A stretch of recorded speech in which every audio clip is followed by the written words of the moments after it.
Nandito pa rin tayo sa San Francisco, specifically here at the Attic in San Mateo, at kausap pa rin natin si Jose Antonio Vargas. Alam naman natin na ang October ay Filipino History Month. At sabi ko nga that Jose is changing and shaping the history for a lot of Filipinos out there.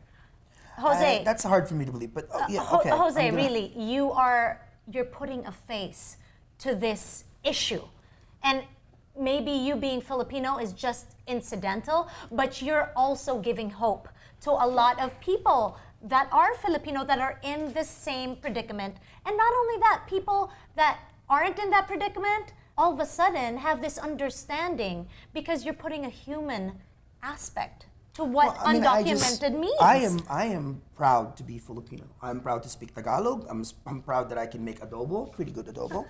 I'm proud that I think sometimes in the Philippines, in the culture, there's this almost feeling of hiya, you know, about who we are and what we do. No, absolutely, and because when somebody says, ang galing-galing mo, ay, hindi naman, oy, ang ganda ng suot mo, oy, cheap lang yan. Sure. Diba? No, there's that. Just like you, yeah. galing-galing mo, Jose, Pero and you're like, hindi. Pero ayoko naman, I'm not, you know, I mean, I was raised well. I don't want to ever be mayabang or, you know, I mean, that's why when people call me a leader, I get very uncomfortable.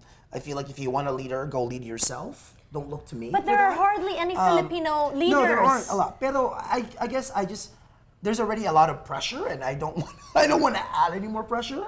And so I just want the work to speak for itself. And I guess the only message is, I have to say that I feel more inspired when I meet young Filipinos, young Filipino-Americans, who feel that by watching the film, or by going to Define American, or by hearing what I have to say, they feel like they can claim a space, right? Like, Filipinos have been in America before there was a United States of America. The Philippines is a territory of the United States. The Philippines has been a partner of the United States for all these centuries, not just years.